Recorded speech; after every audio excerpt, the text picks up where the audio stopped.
I hope we can present you in the last session something that goes a bit beyond the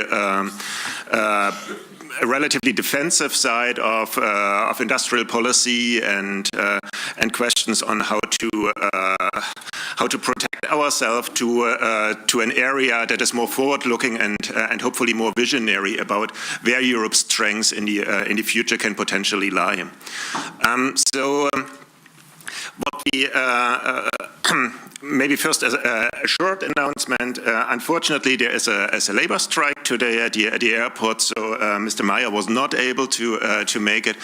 Everybody hopes that it's going to be cleared by 2 p.m. or so today, but so if you have a flight, you might want to check.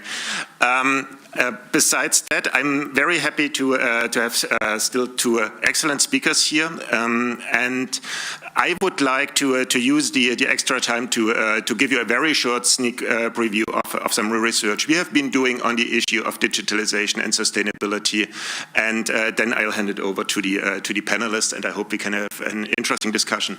Can you put up the few slides, please? Okay.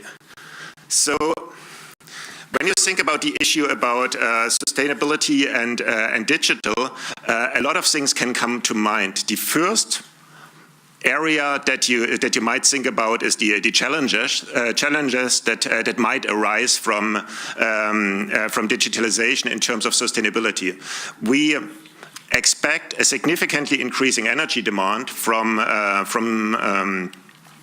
digital technology, so up to 7% of the total energy demand might go to data centers, smartphones, all sorts of e-technology. So that is definitely an area that we need to look into and be aware of.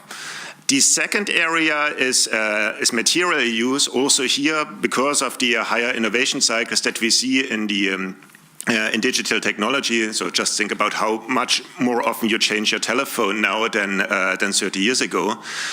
So there is an issue of e-waste that are quite complex materials.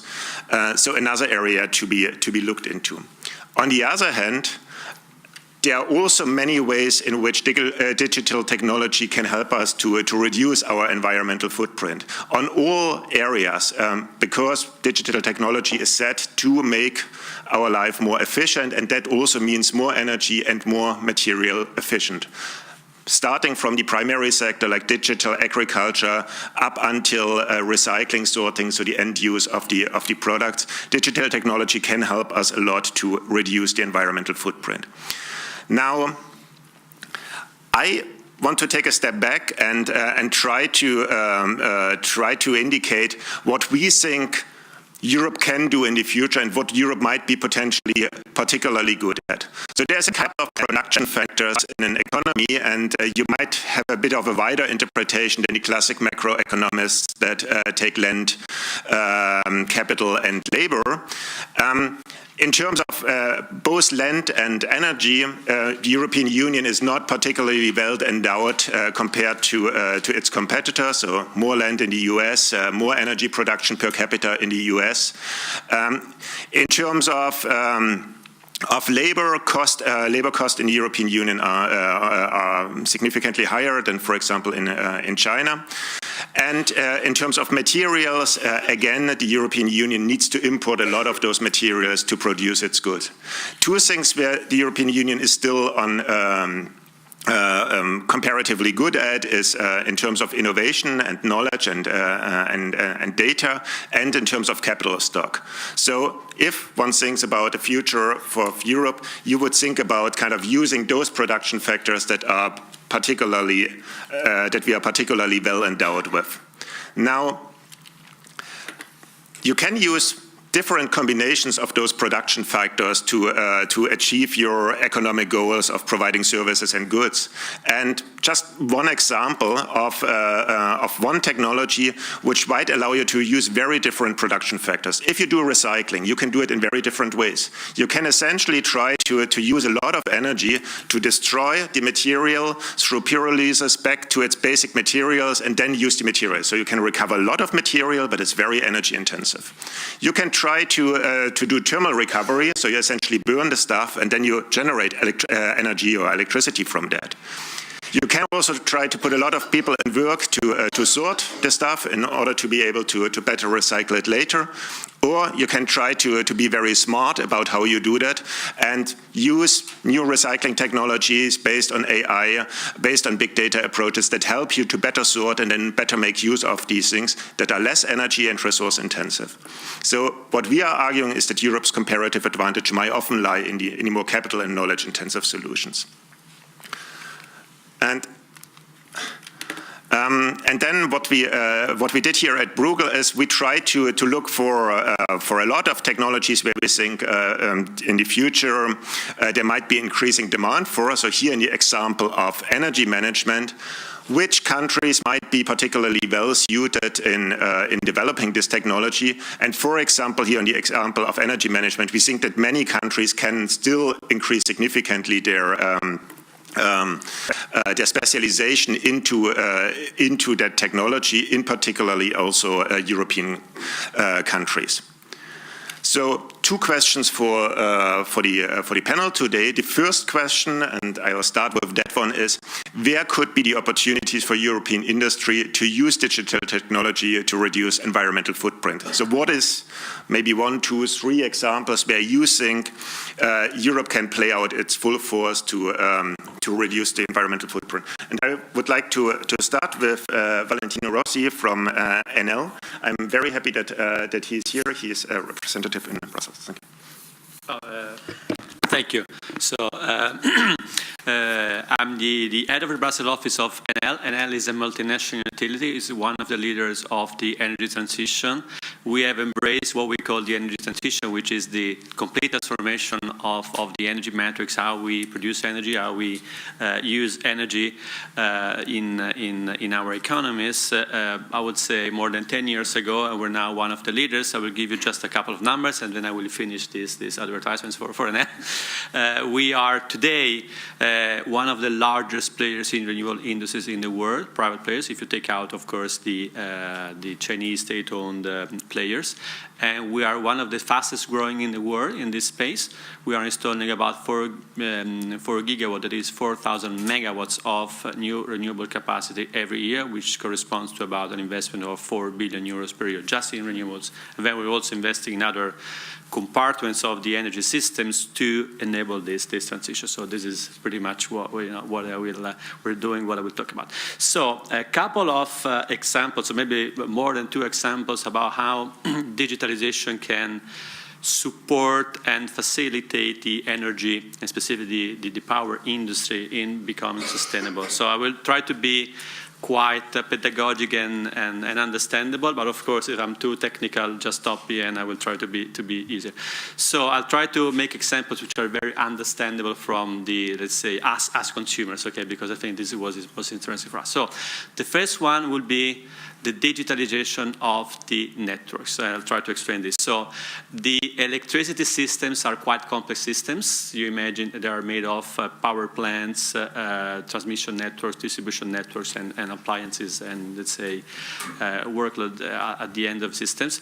But in principles, they are designed on a very simple assumption that the energy flows from a centralized power plant to a distributed consumption, let's say, landscape. So the energy used to flow in the past from coal plants, nuclear plants, whatever type of technology plants you might imagine in the past, to our homes, our industries, or lights in the streets.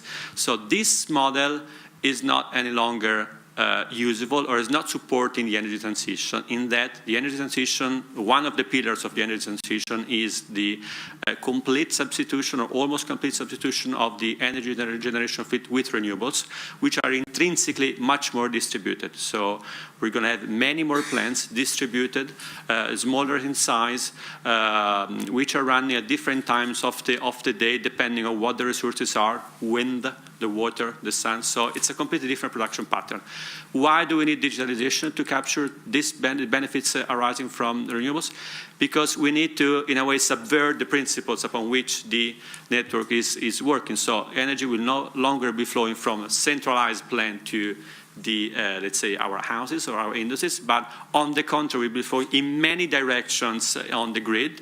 So from one plant to a house nearby, from a power plant in, I don't know, in southern Italy to a, let's say, another state which needs energy in that moment of the day. So the system cannot cope with this reality if it's not being digitalized. Today, or in the past, the systems, the electricity system were quite easy. Imagine, let's say, I'm simplifying this, of course, to the extreme. Imagine a bundle of wires and some transformers. This is basically, of course, oversimplifying it. If we're not going to digitalize, to install massively digital technology, it's not possible to install all the renewables that we need. So that is one very, hope it's very understandable example. I'll make another two, which are more, let's say, fancy. Again, typically the energy system needs to be balanced, meaning that in any given moment, the load and the production capacity needs to be at the same level to maintain the equilibrium. So now you have lights switched on in this room, and there are, of course, plants around, let's say, Belgium and Europe producing exactly the same energy which is being used in this moment, okay? If we install many renewables around Europe and around the world, we'll need to cope with the variability of the energy availability. That is, sun is shining now, maybe it's not shining in 10 minutes. Wind is blowing now, it's not maybe blowing, tonight, etc. So we need to cope with an unpredictable or less predictable amount of energy in each moment. So we'll need to find ways to keep balancing the energy, let's say, the availability of the energy and the demand of energy in real time. One of the ideas, there are many ideas for doing so, and typically these ideas were adapt production to the instantaneous demand. There are many ideas which could be deployed thanks to digitalization. For example, one is what is called demand response. So basically, if the demand is being digitalized, meaning that there are digital-enabled appliances, digital-enabled industries, we might think of reducing or increasing demand in certain moments, subject to certain conditions, because they will match the available energy at that moment. So if there is a sudden decrease of, let's say, wind in an area, we could imagine that we are going to disconnect under certain conditions the appliance in our houses or a bigger, I don't know, steel mill, because we can do so, and that will balance instantaneously the energy system. So again, I'm oversimplifying here, but this is the basic principle, and this will be allowed by digital technology. If I may, a third one, which is still more fancy, and then I will let the floor to you and the other panelist, Mrs. Megan. The idea being that we are going, one of the pillars of the energy transition is electric mobility. So we, as Enel, but I think it's now mainstream, we see a deep penetration of electric vehicles, at least for light vehicles on our streets, which is interesting per se. But there is another interesting aspect that we can see in electric vehicles, the fact that electric vehicles have batteries on board, and those batteries could be a piece of the storage needed on the system. Because, of course, due to the variability I was discussing before of renewables, we need also ways to store energy through batteries. The batteries in the vehicles could be a piece of the equation. So through a digitalized system, we could also use the batteries in the cars, that is, your electric car, my electric car parked in the office's parking space, to balance the system. And of course, also for this, which is quite a sophisticated approach, we will need a digitalized energy system. Thanks a lot, Valentino. I think we'll have some questions, or I'll have some questions on that. Megan? Well, that's more or less what I was going to say as well, but let me try to put it in a slightly different way. First, of course, I was going to talk about smart metering, which is one of the things you were talking about, and this is important for integrating renewables, of course, and making sure demand response can work. One other thing that I think is important for smart metering is, of course, related to the decentralization of the generation of renewables. Many industries are now generating their own renewables, and an important aspect in this sense, and the reason why digital technologies and smart meters are important, is because consumers can now under our new legislation, just adopted under the 2030 package, can feed their excess production into the grid itself and sell it back to the grid. So you have to have a digital technology in order to do that. So that's one for smart metering. I agree entirely. On smart grids, I was also going to talk about this, better integration of renewables, of course, more efficient interconnections. This improves energy efficiency. It's the same for smart metering, of course, because the better you use energy, the less you use, which means you reduce costs. Those of you who are energy experts know that Europe is about 55% dependent on imports for the time being, 90% in oil, 70% in gas. And so the more we can generate ourselves domestically and exchange with each other, the better. And this is also important in the context of smart grids because we have a huge interconnection initiative to try to increase interconnection between member states to at least 15%. We have Connecting Europe facility for energy, trans-European networks, energy, to try to encourage member states to better use the energy that they generate and import. And so this also offsets variability, and by using smart grids, we can better manage them. And we have a number of smart grids that are supported by the European Union funding provisions. And that also, of course, by increasing energy efficiency, reduces greenhouse gas emissions. So that's both true for smart grids and for smart metering. And smart charging, of course, I was also going to mention, this again relates to more efficiencies, better use of the resources we have, including electric vehicles and other potential distributed and decentralized storage provisions, whatever they may be. So you might have well, I shouldn't name names. You might have a large industrial organization that's generating its own energy from, let's say, rooftop solar panels, and it's also storing some of that in batteries. This could be used when connected to the grid to either feed back in or, as adjusted, manage the system better. And so that's a smart charging aspect. You talked about the e-vehicles, of course. And I think the potential there for blockchain use is also quite high. Then another area where I think digital technologies, artificial intelligence, robotics, et cetera, has huge potential is in the management of greenhouse gas emissions. So in pipeline remote sensing and all these sensors that are detecting where emissions are coming from, what they're doing. So this will help us, A, to identify where they're coming from, B, improve the way in which those pipelines and other sources of energy are managing, and of course then reduce the consumption, reduce the greenhouse gas emissions. And that makes also more efficient flows. I talked about the interconnections between member states, and those interconnections go also beyond European borders. So to the energy community, countries, to what is sometimes called Southern Mediterranean, et cetera. And we have Norway, of course, is one of our biggest partners. Who knows, the UK may soon be also a new third country. I hope not, but who knows? We'll see at the end of today what's going to happen. Well, let's see, yeah, or maybe not. Every day it's something new. Then another element, of course, here, and where digital technology is important, of course, is in the management of critical infrastructure.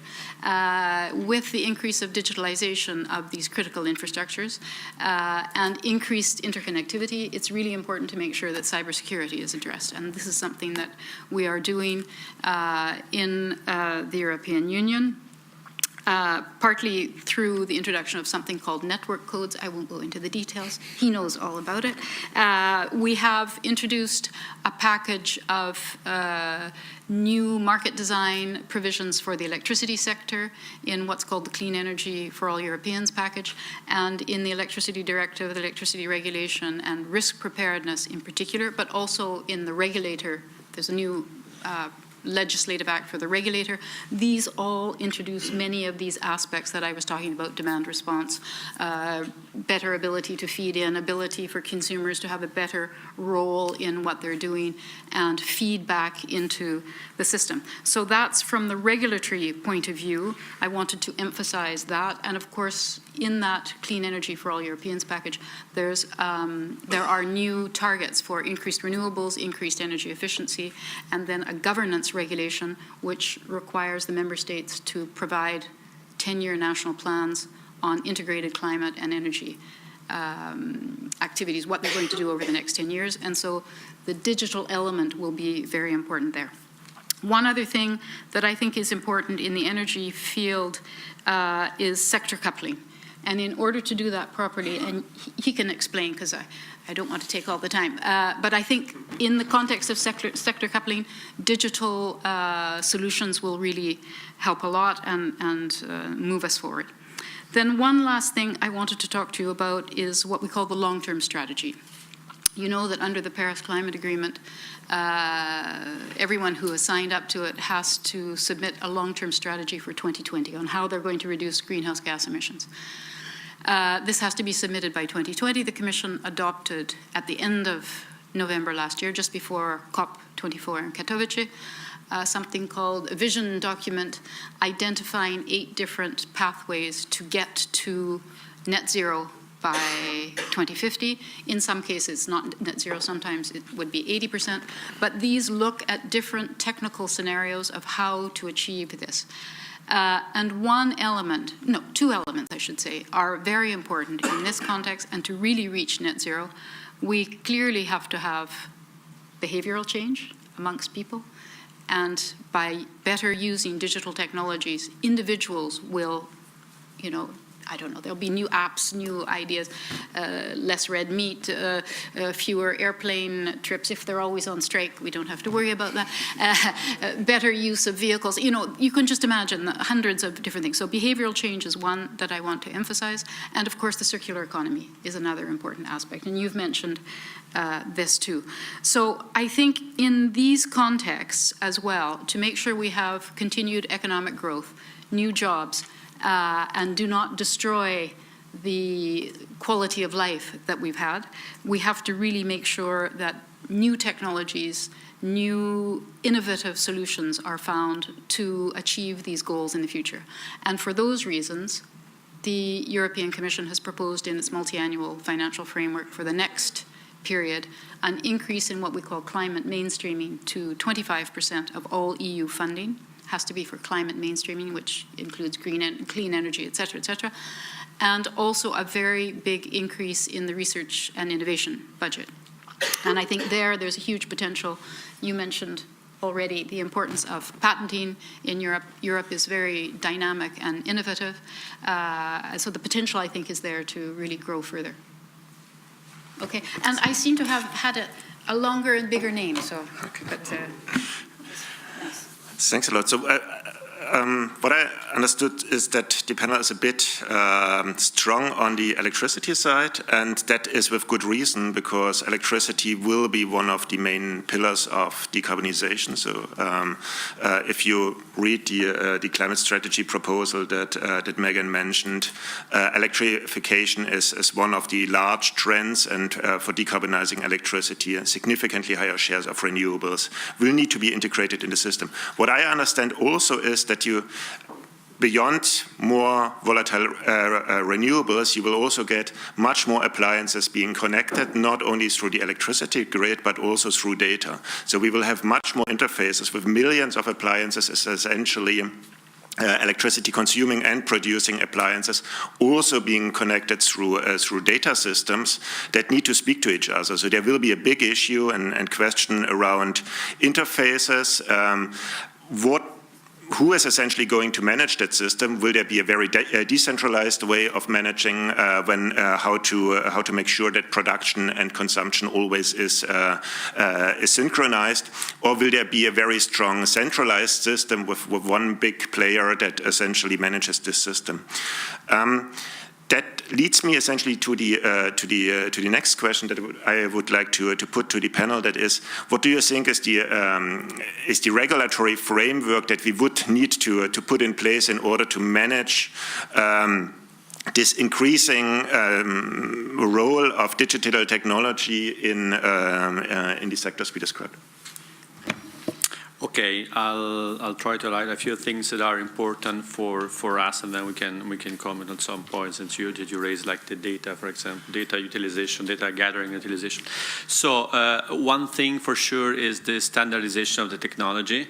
There is a myriad technologies that you could use to digitalize. I'll make just one example because, again, trying to be very practical.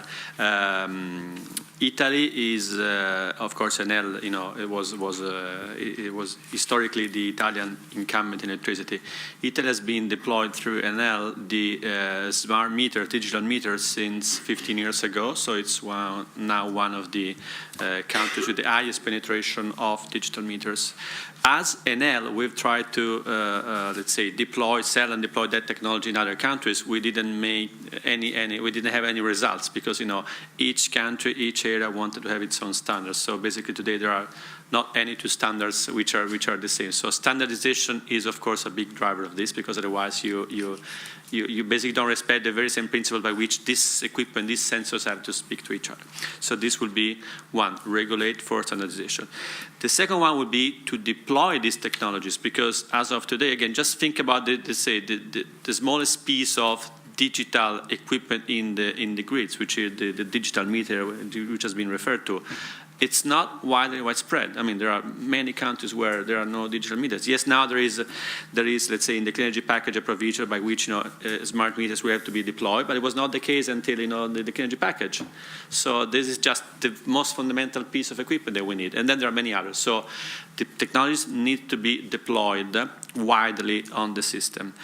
Of course, there is also a need for connectivity because all these equipments will require to be connected. So there is a need for broadband connectivity. I mean, widespread across the system. So that's need also to be supported. And I would say one last aspect is to regulate what are called let's say the networks. So in the electricity there will be the TSO, the transmission operator, and the DSO, the distribution system operators, in order for them to be incentivized to deploy and figure out also ways to make these technologies efficient on the grid, because they are let's say the gatekeepers in a way for this technology to be deployed. It's technology which is, I would say, mostly deployed at the network level because it works at the interface of the different parts of the system. So these would be the things. Can I comment on a couple of things also that I've noticed? I think that might be interesting. So you mentioned in your report of course the growing demand of let's say the digital giants, so the growing intensity of energy of data centers. So it's interesting to know, and we see this directly in many countries where we operate, that all those big players, and I'm referring to the Googles, the Amazon, they are now exclusively buying renewable energy. They want to have, they realize that this is a big potential problem to them, and they are basically buying 100% of renewable energy for all of their new data centers, which have an incredibly high energy demand. So whereas it is in Mexico, or it is in the US, or it is in Chile, I mean, they are buying renewable energy. So they are the biggest corporate acquirers of renewable energy, which is an interesting thing to see. Despite certain policies like the policy in the US, which actually are putting a reverse shift on decarbonization, they continue to be one of the biggest buyers of renewable energy. Just want to, and producers, yes, to produce themselves, yes. Megan, does the Commission, because we now kind of dived a bit into electricity, does the Commission have a vision on how that will all play together, this complex system of many more players, or will the Commission essentially take more a weight and regulate ex post approach, so try to see how the new ecosystem develops, whether there will be one central player that does the optimization, like platforms like Google or others, or the DSOs. No, first, as you know, I couldn't answer such a question. Even if I could, I would say no. No.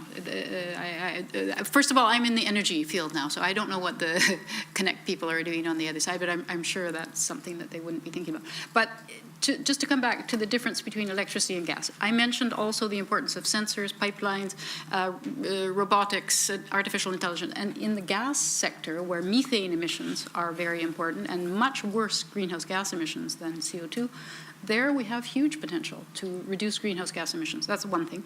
The other is that one of the things that we are thinking about for the next commission, which will come at some point, depending on, again, what happens today, is a similar package to what was done over the last couple of years for the electricity market reform in the gas sector. So that would include, and because I mentioned already the regulatory changes that have been introduced in the electricity sector for the market reform, similar digital changes and proposals in the regulatory framework for gas would be probably introduced. It doesn't mean that the Commission would adopt them, but this is one of the ideas that we have for pushing forward there.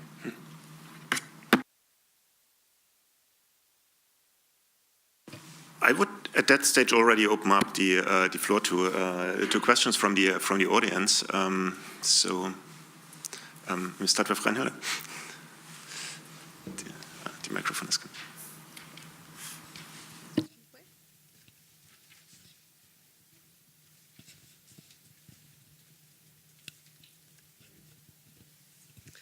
So I want to follow up on an issue that you already raised here, which is the adoption of these digital technologies. So we've talked a lot about the potential, and yes, that's there, but we also see already in general that there is at least a lack of speed with which these new digital technologies are actually being adopted. And I think in the energy sector that particularly also will hold here.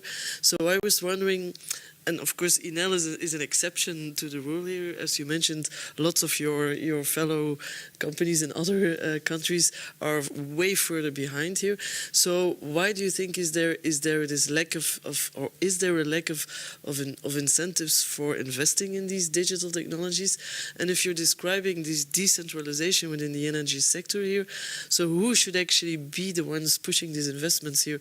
Which part of the value chains?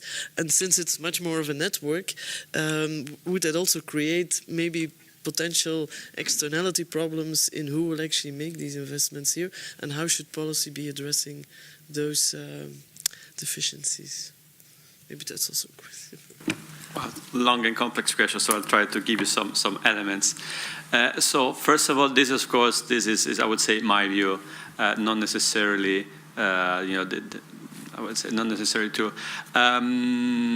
It is changing now, but as you say, there are still some players, I would say quite a number of big players in the industry who are kind of resisting the transition because they see some let's say dangers, some risks in the transition itself. And of course, if you resist the transition, you also resist the implementation of the things that are required by the transition. We at Enel, and again, this is the Enel position, we embrace this transition because, yes, we think it's good for the planet and will decarbonize the economy, but mostly, and this is what we thought at the beginning of the journey, because it's driven by market forces. So the switch to, for example, and again, I'm going back to renewables, which is one of the pillars of the transition. The drive for renewables is because they are cheaper than any other energy source, which is why the Googles and the Facebooks and they are buying renewable energy, also because it's green, but because it's cheaper. So there is no reason really in resisting the transition, especially in certain things like renewables, because it doesn't make sense. It will come. And the same goes for batteries. Storage will be widely used in the electric systems because costs are going down. And the same will go for PV. The cost of PV has dramatically decreased and will continue to decrease, and it will be so much cheaper to generate energy with PV, also in geographies you might never think of, that it will make sense to use only PV, coupled with batteries. And the same for electric vehicles. So it's a market force basically. So this will arrive. So this is the first point. Who should drive this? Basically, it's the requirement for digitalization is pervasive in the system. So this might go from the power plants owned by generators like us to the transmission system, to the distribution system, to consumers. So let's take them one by one. I think one of the most important pieces are, of course, the TSOs, the transmission system, and the DSOs, because as I said, the value is in the interaction of all these pieces, and they own the network, which is, let's say, the physical and the logical piece of the system which makes the interaction possible. So they should be the ones driving. Of course, we're doing our part when it comes to the plants, because of course there is a potential for digital technology there. Just to give an example, if you have better sensors or better forecasting capabilities, you are able to know that that plant will not produce in 10 minutes and will produce again in 1 hour. So this is a very important piece of information for balancing the system. When it comes to the last piece of the value chain, so the consumers, there is a big talk about digitalizing our appliances, and you might find apps to see what your washing machine is consuming all the time. I think what is missing now is we're thinking a lot about this in NL, because we have also a division working on this.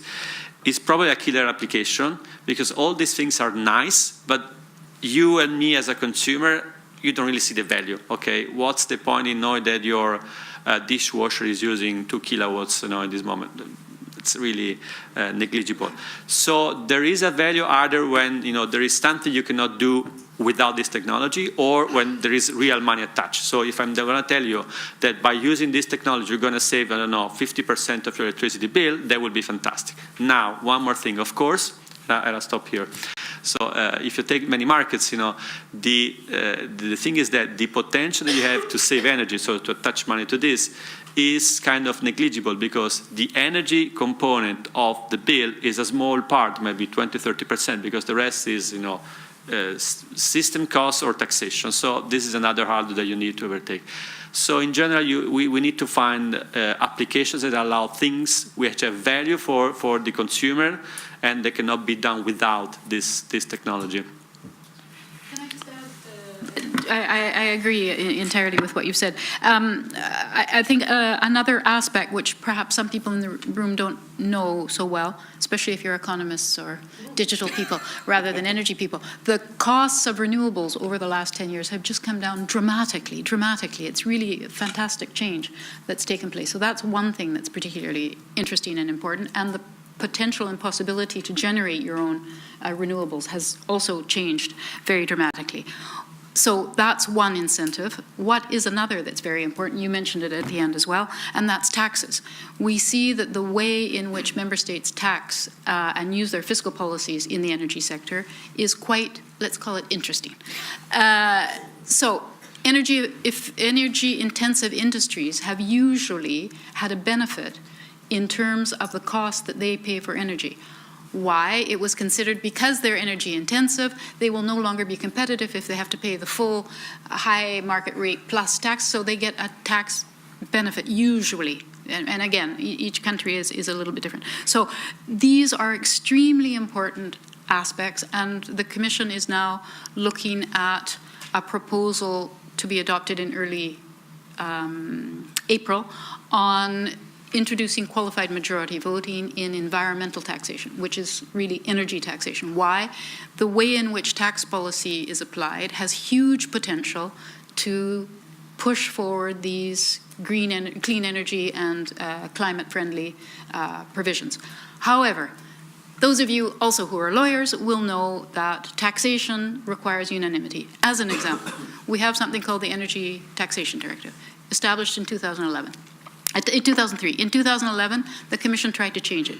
It took 2 years in the Council, and finally the Commission gave up and said, we can't do it because it requires unanimity, we're not making progress.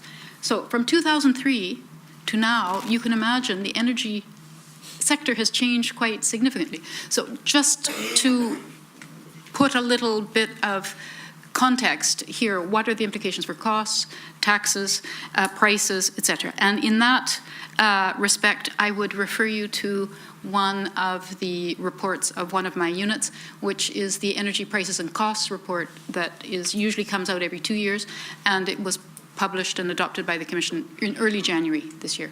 So I think that's a useful thing, especially for those of you who like numbers, to have a look at and see what the impact is.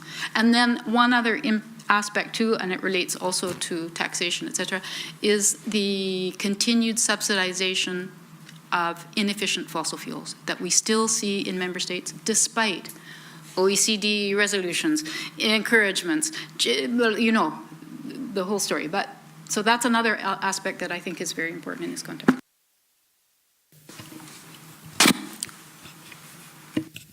Thank you. My name is Carsten Hess. I'm with Santander Bank. I know I don't fit into the energy sector here, but I was just curious, as we are discussing right now with DG FISMA, kind of financial service and sustainability areas of activities coming up. So I wonder whether you coordinate that, because I see a lot of opportunities, of course, for financial service to help to drive these goals, not just for the energy sector, but also helping SMEs who come up with good technology solutions. So I was just wondering whether there's a kind of discussion, because we heard a lot about silo approaches before in the meetings, and it would be very, I think, recommendable to have this broader debate, how digitalization, financial service industry, and your sectors or your areas of expertise work together. Thank you. The simple answer is yes. We work very closely with them, and we're continuing on sustainable finance, taxonomy, all these things, yeah. That's from the Commission side. I don't know what. I would have another try with Valentino on the question about kind of what is. Before we had a model in which we had the companies, as you described, and at the very beginning vertically integrated. Now we have different companies that exchange data with each other, and now with digitalization, an additional layer of complexity comes into that. And do you think you know already how the business structure is going to look like? Or do you think that is something that will only be where very different futures are feasible? And should, in your view, policy try to take a stance on that, or should it just be left to the market? Okay, again, very, very broad and difficult question what interests, so I'll try to give you some perspective. So we think that we don't know how the world is going to be on this aspect, because changes is so rapid that this seems trivial, but now I'll try to put this in perspective.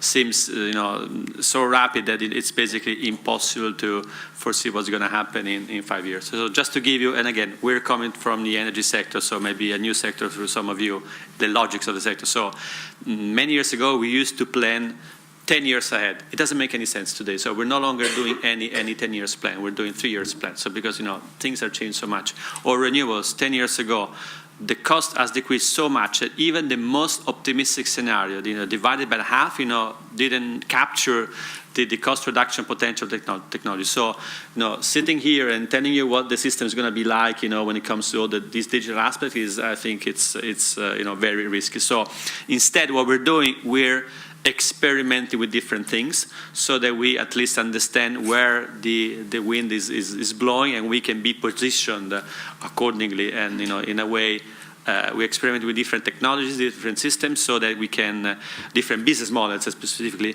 so we can be ready when one of those or two of those emerge, to be knowledgeable about them and use them. So this would be my first answer. Because this is true in all the things that we're doing. So also in renewables, for example, there are many new technologies we're experimenting with, because we don't know what's going to happen in 5 years. So This will be, I think, the sensible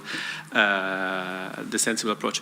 In general, when it comes to what is the model that we would like to see, it's a model which is the most distributed one. I mean, we don't see large centralized players, becoming infrastructure players, gathering all the data, exchanging all the data. Quite on the contrary, technologies like blockchain allow, this structure to be quite distributed. Like energies are distributed, data is going to be distributed, with no central, this is our view, with no central authority to validate them. So but technology is there, and the potential could be reaped if it is going to be distributed. Of course, could be quite different, but this is what we think could be most appropriate for the energy system. In general, as player of the industry, we see a risk, which is what in a way has happened to the telecom industry in this sector. So huge investments have been made by telecom operators to build broadband networks, and now the value is going to the providers of services who travel on those networks, so WhatsApp or Facebook or Google. So who made the investment is not getting the return they were expecting, and the return are going to somebody else who was more fast, smart, to basically provided a platform to sitting on those investments and getting the benefits. So this is the risk for us, because we are deploying huge amounts of capital, and of course we want to see the return of this. So for us, the risk, and of course what we're working to avoid, is to be in a way used as a platform by somebody else that will reap the benefit. So I think of course this is a problem for us, but it's a problem for the system, because if players like us deploying huge amount of capital are scared that they will not see the return, capital will not be deployed, and therefore the system will not transition to the new modality. That's fascinating.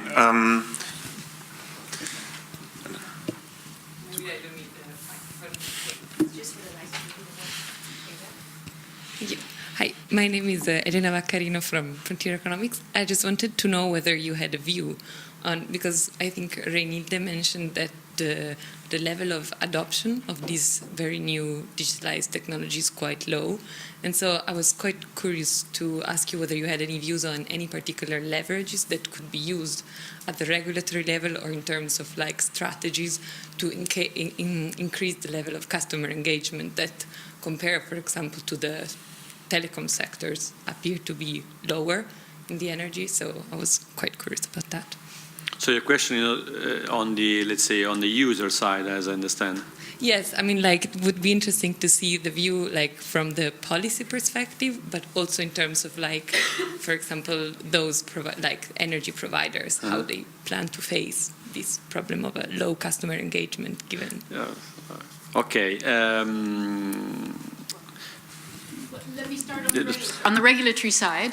As I said, the new electricity directive and new electricity regulation provide new, how can I call it, benefits or advantages for consumers, and require these new smart metering provisions, ability to use demand response, et cetera, et cetera. So there are a whole series of new provisions in the regulation. Those of you who are lawyers will also know that even though European regulation and legislation is wonderful, it takes some time. So one is a directive. What does that mean? First of all, it's not in force. It hasn't yet been published in the official journal, but it will be in the next weeks. How many weeks, I don't know, but in the next weeks. And then, of course, the member states have to transpose that into their national law. So it will take a bit of time. It's not going to be tomorrow, but people know that. I mean, we've been working for 2 years on this. So member states know this. The electricity sector knows it.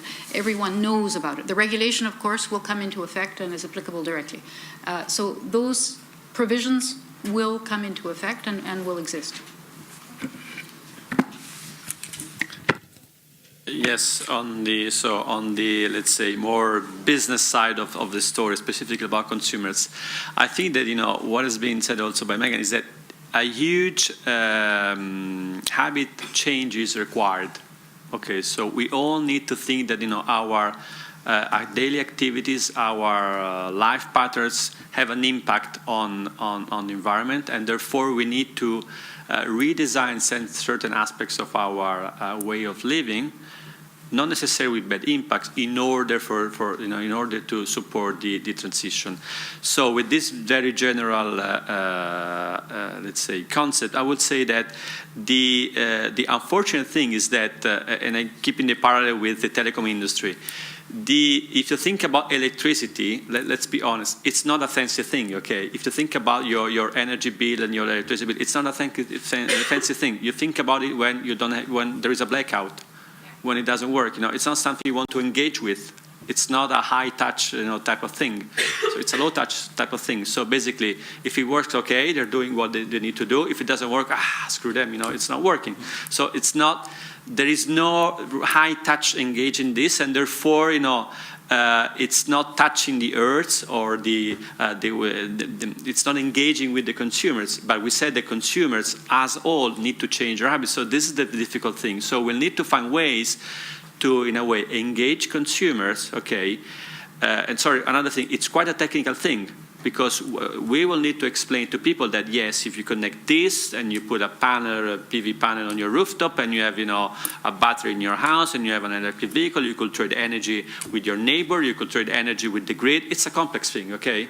So we'll need to take this complex thing, which is not emotional at all, and in a way, present it, package it commercially, so to speak, that it appeals to you. So I have to tell you, if you put this and that, and you get the service from this company, okay, you will get 20% saving on your bills, and you will save the planet. So these things do not exist today, commercially.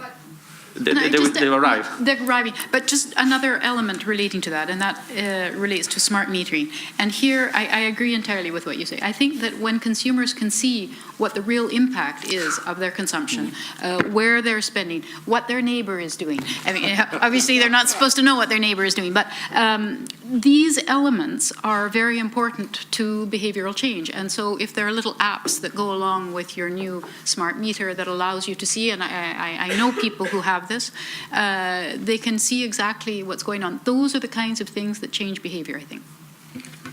Scott, the last question is to you. Oh. Okay, good. Scott Marcus, Political. Well, I actually had a question about the broadband costs that you were talking about a moment ago. You were talking about the high cost to the network operators, and you were talking third person about network operators. But you yourself are basically a network operator through the joint venture with Cassa di Prestiti through Open Fiber, correct? So I guess my question would be, are you seeing any synergies from that? I would have thought, on the one hand, first off, the smart meters need to somehow get the data back. I would have thought that there would be synergies. Also, in terms of access to, I don't know how much you're actually allowed to have synergies. That's one of my questions, in fact. This is the point. Oh, okay. I was afraid of that. All right, but that's okay. It's still something I'd like to understand. So, I mean, I would have also thought that in terms, for example, of access to rights of ways, you've got lots of rights of ways to lots of buildings, and you also have lots of experience with civil works. And since you're looking to become through Open Fiber to become one of the largest fiber to the premise providers in Italy over the next few years. It's a large build out that you're looking at. I would have thought that your experience with doing civil works and that your access to ducts, plus the fact that you have your own requirements for access to every house, I would have thought that there should be synergies.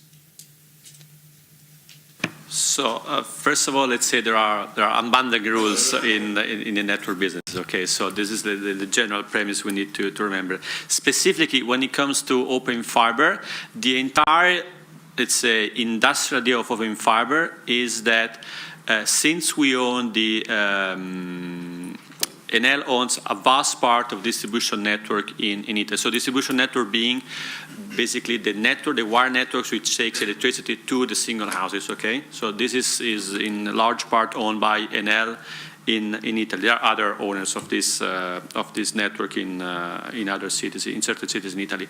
So it will make sense to basically piggyback on that network to also bring broadband to the houses. So fiber to the house. And yes, in fact, since we are quite a large network which is very widely distributed and experiencing civil works, etc., it makes sense, and there are synergies between these two things.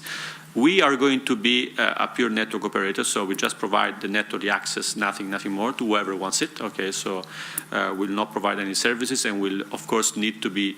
We are forced to give equal access to all the different businesses who wants to access the network. So this is the generic idea. But yes, it's like you said, there are synergies, industrial synergies in using the electricity network to lay down a broadband network.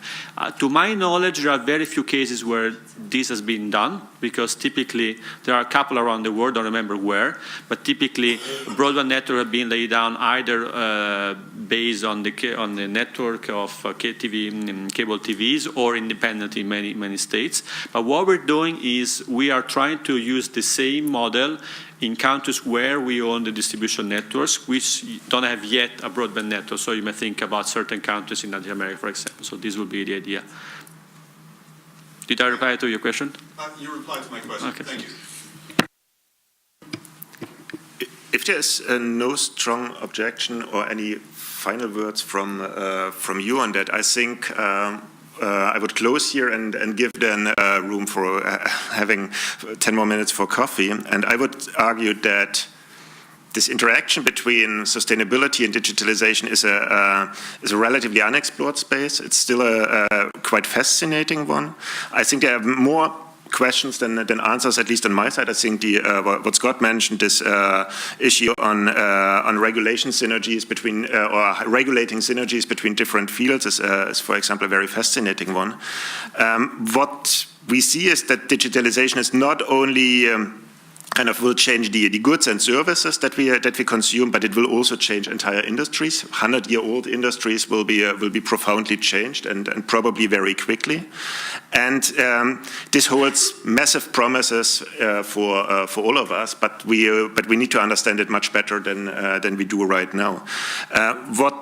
A last note, what I found interesting, because you mentioned the climate vision of the Commission, is in this document you had one only mention of carbon prices or the emission trading system, and digitalization was mentioned 18 times. So people think that there is huge promise in digitalization for decarbonization, and I think it will need a lot more brain to really understand what needs to be done to get there. Thank you very much, and thanks a lot for staying so long.